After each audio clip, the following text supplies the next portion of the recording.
Écrivain, journaliste, animateur sur TVL de l'émission Le Plus d'éléments, François Bousquet est notre invité. Bonjour François. Bonjour Martial. Alors cette invitation, elle est faite en réalité en votre qualité, François, de rédacteur en chef du magazine Éléments, la revue qui fête cette année ses 50 ans. Ouais. 50 ans de combat culturel. On voit les derniers numéros et le hors-série. 50 ans et toutes ces dents, parce qu'en plus les tirages et les ventes sont constamment en hausse. Comment on explique cette longévité? Alors c'est un peu une anomalie dans le paysage de la presse papier, puisqu'en effet en kiosque non seulement on se maintient, mais on augmente même notre chiffre de vente, je dis bien en kiosque. La plupart des revues et magazines survivent grâce à leur matelas d'abonnés. Ils ont beaucoup d'abonnés qu'ils ont capitalisés, qu'ils ont fait dans les années 70, 80, 90, mais en kiosque ça s'effondre. L'Express, Le Point, c'est souvent moins de 10 000 exemplaires, pas Le Point, pardon. L'Express et l'Obs, c'est souvent moins de 10 000 par semaine en kiosque. Donc ça s'est vraiment effondré. Nous, on se maintient.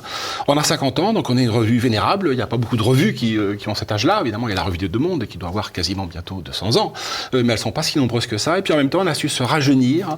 Pour, si vous me permettez, une formule enfin un peu rock'n'roll, c'est qu'on essaye d'être un peu une revue rock'n'roll, punchy, vivante, qui polémique. Et en 2015, grâce à Michel Onfray, mais surtout grâce à Manuel Valls, on a relancé Éléments en 2015, en passant du noir et blanc à la couleur, en multipliant notre présence en kiosque, 25 000 exemplaires par numéro, donc on est dans tous les kiosques de France. Et bien grâce à Manuel Valls, qui a lancé une polémique après que Michel Onfray a dit qu'il valait mieux avoir raison avec Alain de Benoît contre Bernard-Henri Lévy, eh bien Manuel Valls s'est étonné que Michel Onfray puisse défendre Alain de Benoît et la revue Éléments, et ça a permis de relancer notre magazine, qui a désormais une grande visibilité en kiosque. Voilà, pour moi, c'est même the place to be, pour recourir à un anglicisme. La place où il faut être aujourd'hui, avec TV Liberté, cela va de soi. Merci à Manuel. Dites-moi, combien d'aides d'État, parce que vous parlez du Point de l'Express, qui sont abreuvés non, il n'y a pas d'aide d'État. L'aide d'État, elle est indirecte pour toute la presse. Dès lors que vous avez la commission paritaire, donc vous êtes inscrit au ministère de l'Intérieur, vous avez droit à des aides en termes d'envoi. Donc les envois sont... Ça, c'est pour toute la presse. Voilà. Est-ce que vous avez des aides particulières? Non, il n'y a pas, à ma connaissance... Libération, l'Express, à ma connaissance, alors je m'en occupe pas du tout de cette partie technique, financière. À ma connaissance, il n'y a pas d'aide. Peut-être qu'il y en a. Moi, je ne les ai pas vues dans la liste. En tout cas, s'il y en a, elles sont marginales. C'est pas elles qui nous font vivre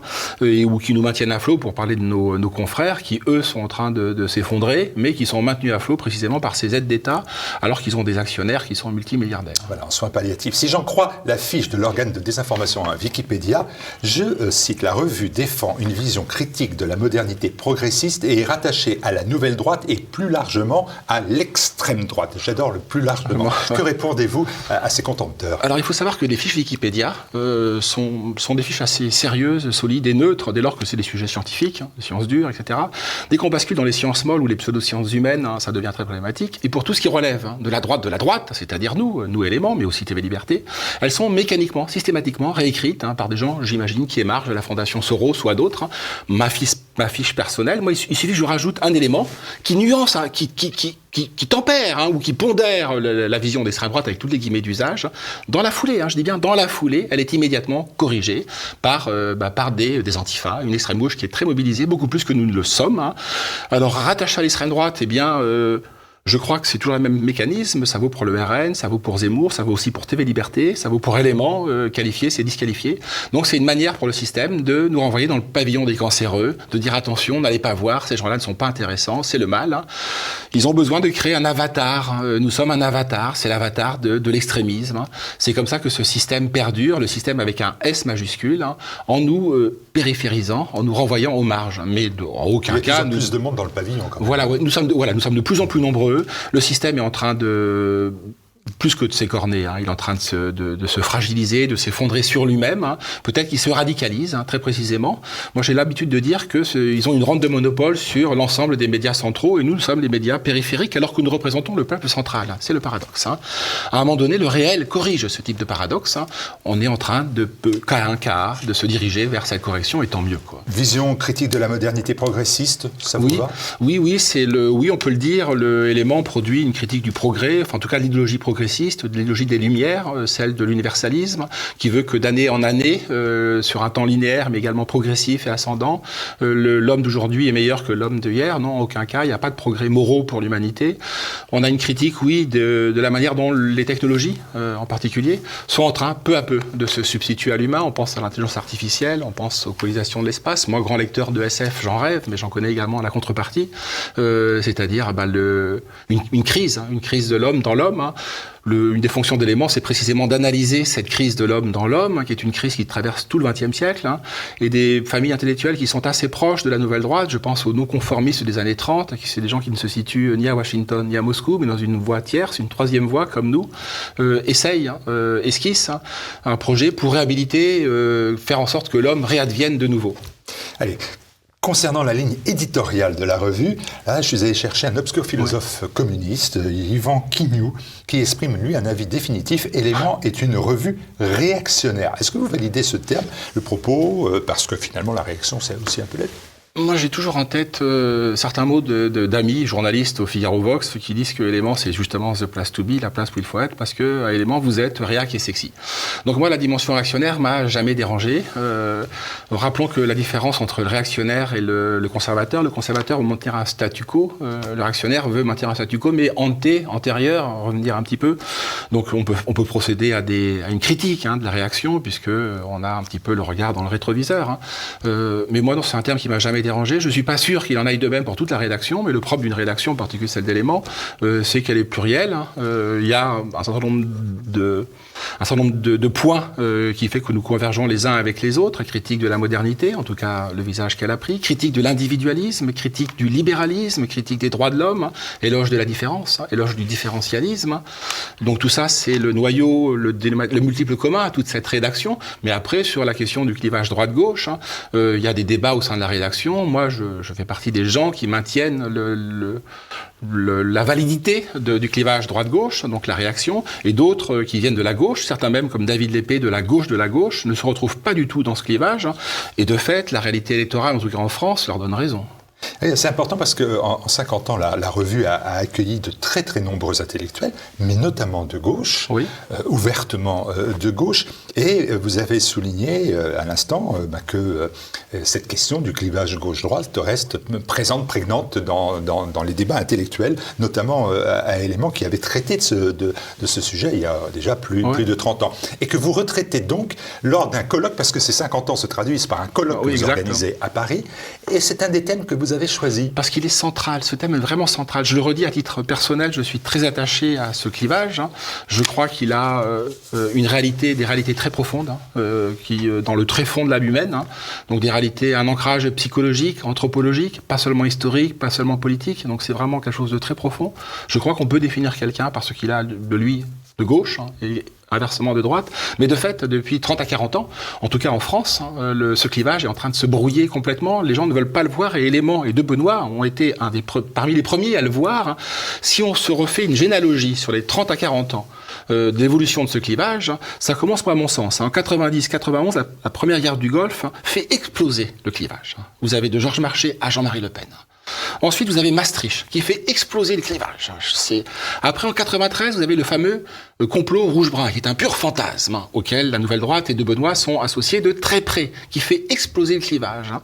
Et ça, on en voit les effets différés dans le champ politique 10, 20 ans après. Et de fait, en tout cas, à droite, hein, la candidate qui vient de la droite, hein, putativement de droite, en l'occurrence Marine Le Pen, hein, ne se reconnaît plus dans ce clivage, et son électorat valide cette nouvelle grille de lecture. En revanche, les Zemmouriens, l'Union des droites, Zemmour assume, j'ai souvent fait beaucoup d'entretiens avec lui, assume cette dimension réactionnaire, peut-être un peu moins aujourd'hui, mais il l'a toujours assumé.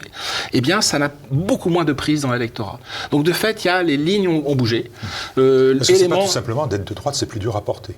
Mais il y a beaucoup de changements sur la. Oui et non. Mais c'est peut-être plus dur à porter par les gens de droite, hein, aussi, parce que ce qu'on appelle la droite aujourd'hui, en réalité, ne s'assume qu'en se répudiant. Elle est quand même assez libérale, elle est assez atlantiste, assez pro-américaine. En tout cas, la droite dite de gouvernement, ça ne correspond absolument pas aux fondamentaux de ce qu'était la droite quand elle s'est constituée au XIXe siècle, qui était précisément, qui répudiait, qui avait une très forte critique du progrès, qui était légitimiste, qui jamais ne serait reconnu dans la démocratie américaine telle que de Tocqueville l'a décrite. Oui, il y a des gens, vous avez raison, il y a des gens qui n'assument pas ce mot droite parce qu'il est un peu infamant. Je pense qu'on est de moins en moins nombreux à subir ces injonctions de la gauche, à les intérioriser, à se dire que non, je ne veux pas être de droite, etc. Simplement, la droite a quand même beaucoup changé. Et je vous le redis, il y a quelque chose que nous ne voulons pas voir. Et Élément vraiment a été au cœur de l'analyse de cette évolution de la droite et de la gauche, en particulier de Benoît, pour montrer que, au clivage, c'est la formule de Benoît, mais d'Élément du reste, au clivage horizontal de la droite et de la gauche qui balayait le champ politique depuis un siècle, parce que c'est avec l'affaire Dreyfus que ça s'impose, un clivage vertical est en train de recouvrir ce clivage-là, les élites contre les peuples, et le populisme fait son lit précisément de ce nouveau clivage.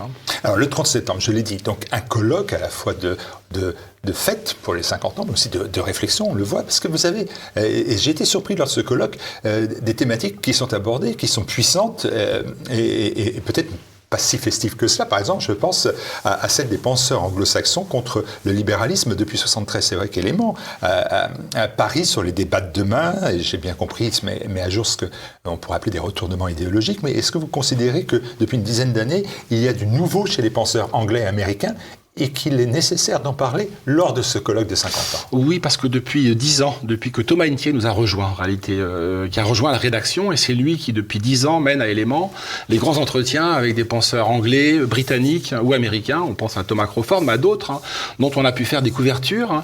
Il y a un renouveau de la critique, en particulier de la critique chrétienne, en Angleterre, mais aussi aux États-Unis, qui redécouvre pas l'illibéralisme, pardon, parce que c'est un autre chapitre de notre colloque, la question de l'illibéralisme, d'un post-libéralisme, redécouvre une critique de libéralisme qui est très très pertinente, très très stimulante. Donc oui, c'est notre mission. Notre mission, on a une tête de pont, je trouve, une sorte de brise-glace idéologique, avec des antennes développées, toute prétention mise à part, qui nous impose et qui nous oblige à nous intéresser aux grands débats qui vont s'imposer dans les années à venir dans le champ politique, dans le champ intellectuel. Et cette question de l'antilibéralisme portée par des intellectuels conservateurs anglais ou américains, moi, me semble centrale. Alors, puisqu'on poursuit sur les thématiques, il y en a une aussi qui m'a intéressé, impressionné. Vous avez été à l'avant-garde de la lutte contre le terrorisme intellectuel, contre la pensée unique, ou ce qu'on a appelé aussi la police de la pensée. Et aujourd'hui, vous considérez que l'ennemi des libertés, c'est le wokisme. Oui. Est-ce que c'est un effet de mode, c'est dire on va faire comme tout le monde? Non. Là encore. C'est vraiment là encore. Alors, moi, je nuance. Si vous allez voir, il y a beaucoup de livres à la rentrée qui paraissent sur le sujet. Mathieu Bocoté sort en novembre un livre dont le titre est génial. Et c'est un type remarquable. Bocoté, la question n'est pas là, mais qui me semble contestable. C'est le wokisme, c'est le totalitarisme sans le goulag. Ce sera le titre de son livre. Il y a beaucoup d'auteurs. Nathalie Henrich nous dit est-ce que c'est un totalitarisme le wokisme? Non, on le dit pas, Élément. En revanche, depuis 10 ans, on en parle. Simplement, il y a 10 ans, quand on parlait de ces thématiques-là, le wokisme, c'était pas encore le wokisme, mais on parlait de la déconstruction depuis 15 à 20 ans. Les gens nous regardaient avec des gros yeux. C'est quoi ces mots barbares? La déconstruction, le post-structuralisme, la French Theory. Mais là encore, on fait notre travail presque de pionnier. On dit attention, messieurs, les gars, attention, il est en train d'émerger aux États-Unis sur les campus américains de nouvelles formes de politiquement correct qui mutent comme des monstres, qui mutent à chaque génération.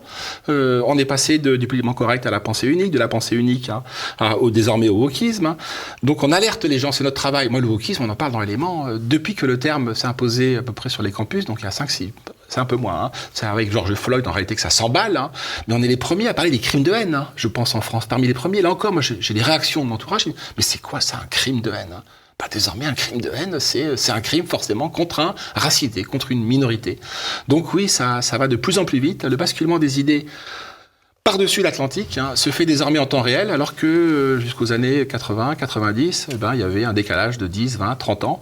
Aujourd'hui, tout ce qui se passe aux États-Unis arrive à Paris.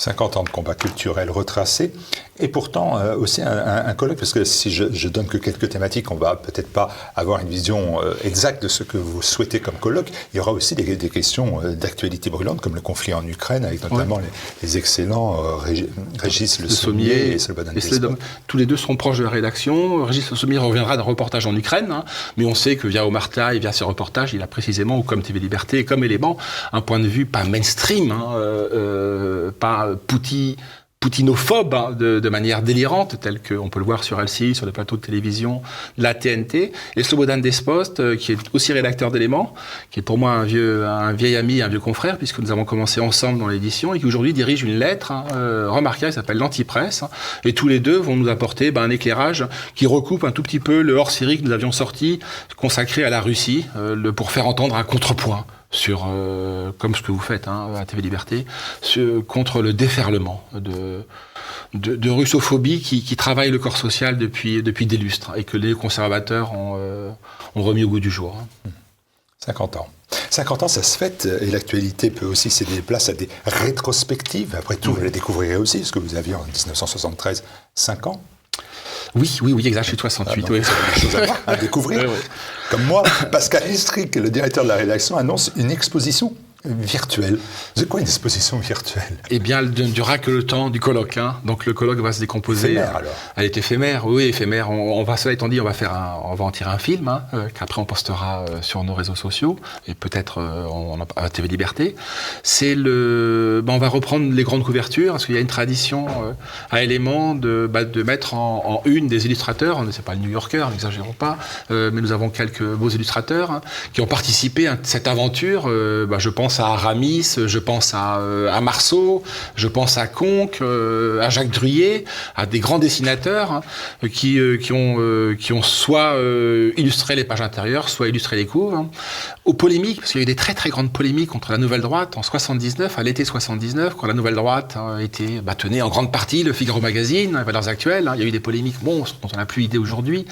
Des agressions, des attaques, des agressions physiques. Suivi ensuite des agressions physiques, suivi ensuite même de l'abjection absolue à l'occasion de l'attentat contre la synagogue de la rue Copernic en fin de l'année 1980, dont on a dit, Bernard-Henri Lévy, déjà le garçon sévissé, a dit que c'était la Nouvelle Droite qui avait guidé la main du terroriste. Il était évident que ce n'était pas le cas. Donc des polémiques monstres. Donc on va également reprendre des dessins du canard enchaîné contre nous qui trouvent ça assez drôle. Donc ce sera une exposition graphique dans un long tunnel qui conduira à la salle du colloque. Et le colloque aura 3 temps, en réalité pas 2, contrairement à ce que j'ai pu dire. L'exposition, le colloque à proprement parler, suivi d'un cocktail dînatoire. Ah, un cocktail dînatoire. Voilà. Oui, c'est ça, c'est le clivage à droite. Voilà.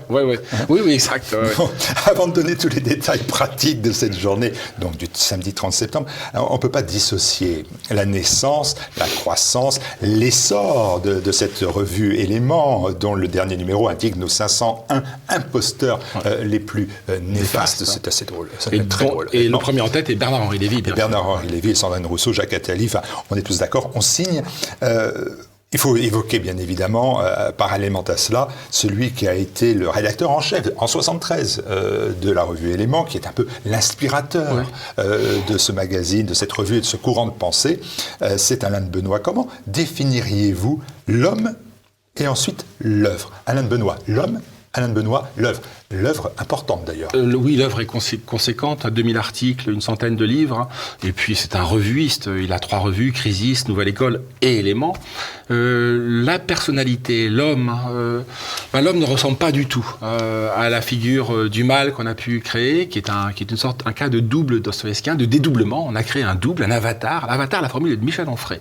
Pour définir Alain de Benoît, l'homme a l'élégance, c'est un stoïcien endurci, puisqu'il a pris beaucoup de coups tout au long de son existence, pendant 50 à 60 ans de vie intellectuelle active. Pour moi, c'est une personnalité lumineuse, un grand écrivain, c'est la ligne claire, très classique. Je trouve que par le style et par la langue, il est très français. par la vision du monde et la vision des choses, il est beaucoup plus proche des romantiques allemands, beaucoup plus proche de la révolution conservatrice allemande. Hein. Mais oui, le rattacher à la grande langue française du XVIIIe siècle, du XVIIe siècle, hein, pour moi, c'est un seigneur, hein, à titre d'individu. Alors évidemment, je suis proche de lui, je le connais depuis une trentaine d'années, mais on ne rencontre pas dans sa vie beaucoup de seigneurs. Hein. C'est une œuvre, pour moi, alluvionnaire, hein, dont on n'a pas encore pris tout à fait la portée, tout à fait la mesure. Hein.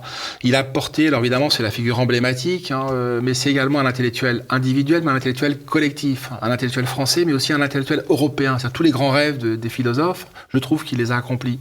Et on verra, je crois, en dépit des différences évidentes entre Charles Maurras et Alain de Benoît, qu'il y a beaucoup d'analogies à faire entre ce qu'a été la première action française, fin 1900, 1950, mettons, ou en tout cas après la guerre, jusqu'à la guerre, hein, et à partir des années 1970, qui a été la Nouvelle Droite, 1970, 2020, 50 ans également, puisque la Nouvelle Droite a 50 ans, et on verra que c'est un courant de pensée qui a irrigué, attiré des esprits. Je ne peux pas faire la liste, d'abord j'en oublierai beaucoup, mais c'est assez vertigineux le nombre de gens qui sont passés par la Nouvelle Droite, et en particulier par Élément, grâce à la figure emblématique d'Alain de Benoît, qui a produit un corpus intellectuel, je crois, une troisième voie, un plan B, un plan C, qui peut nous permettre, pour peu qu'on s'y intéresse, hein, de sortir des impasses de notre modernité actuelle. Il nous reste, François Bousquet, on pourrait vous écouter pendant des heures, mais ça, il faut venir écouter le plus d'éléments, ou les idées à l'endroit, où Rémi Soulier a remplacé avec son accord Alain de Benoît, qui avait lancé cette émission sur TVL avec succès. Il faut nous parler de ces détails pratiques. Où ça se déroule? C'est à Paris, c'est le 30 septembre. Comment on fait pour s'inscrire? Est-ce que c'est quand même un événement un peu élitiste? C'est pas le colloque pour tous, c'est le moins qu'on puisse dire. Non, c'est une salle de 350 places. Hein. Il faut se dépêcher, puisque je n'ai pas les chiffres exacts, mais je pense qu'il y a déjà 250 inscrits. C'est ça, on m'a dit qu'il restait 100 places. Une centaine de places. Hein. Pour le cocktail dînatoire, 50, ça c'est sûr. Hein. Et pour le colloque en soi, une centaine de places. Hein. Il faut aller soit sur le site de la revue Élément, où il y a un lien vers We The Event, qu'on me pardonne la manière dont je prononce. Ça veut dire. Voilà. Et il suffit d'aller donc sur Internet pour s'inscrire. Hein. Faute de quoi, il risque de ne plus y avoir beaucoup de place le moment venu. Donc le colloque, ce sera à Paris, à la Cité universitaire, le 30 septembre, de 14h. Les portes ouvrent à 14h, hein, avec un colloque qui commence à 14h30, qui s'achève à 19h, suivi d'un cocktail dînatoire avec à peu près 200 personnes, là, pour le coup. Les intervenants, puisqu'il y a quelques intervenants de prestige, j'espère qu'il y aura quelques invités également surprises et mystères avec lesquels on travaille pour qu'ils soient présents le 30 septembre, hein, suivi donc de ce cocktail avec les invités, la rédaction, pour échanger avec nos lecteurs. Il y a quand même des éclats. Je vois sur la liste des personnes que moi je n'attendais pas là. Par exemple, j'ai vu, mais bien évidemment au moment où je vous en parle, je ne vais pas le retrouver, ça serait très joli, mais des auteurs qu'on n'attend pas là. Joseph Massescaron. Alors Massescaron, c'est pas tout à fait confirmé, mais Massescaron a fait un passage par la Nouvelle Droite, hein, fin des années 70. Hein. Donc j'espère qu'il sera là. Il y aura Julien Damon également, il y aura Christophe Levallois. Il aurait pu y avoir Sébastien Le Foll, ancien du Point. Mais ce sont des gens qui sont passés par la Nouvelle Droite, qui ont représenté un peu une branche libérale. Hein. Donc ils n'ont fait qu'un passage. Hein. Mais oui, il y a des personnes qu'on ne s'attend pas à voir. Brigelli, on a tous, en tout cas pour ce qui me concerne, un bonheur, un vrai bonheur de lecture à lire son blog Bonnet d'âne associé à Causeur. Hein. Mais il vient d'extrême gauche. On l'a oublié, Brigelli, la fabrique du crétin, c'est un ancien Mao. Donc il sera là pour parler d'éducation. Ces colloques, c'est ouvert à tous? Ah oui, c'est ouvert à tout le monde, pour peu qu'on s'acquitte. Il ne faut pas être un grand intellectuel. Il faut s'intéresser faut s'intéresser au monde des idées, mais je crois que la plupart des gens qui regardent TV Liberté s'intéressent au monde des idées, ont conscience que, peut-être pas qu'elles dirigent le monde, hein. Les idées et l'argent dirigent le monde, hein, mais qu'elles contribuent très largement à le diriger. Et puis surtout, c'est la vocation première de la Nouvelle Droite. Hein.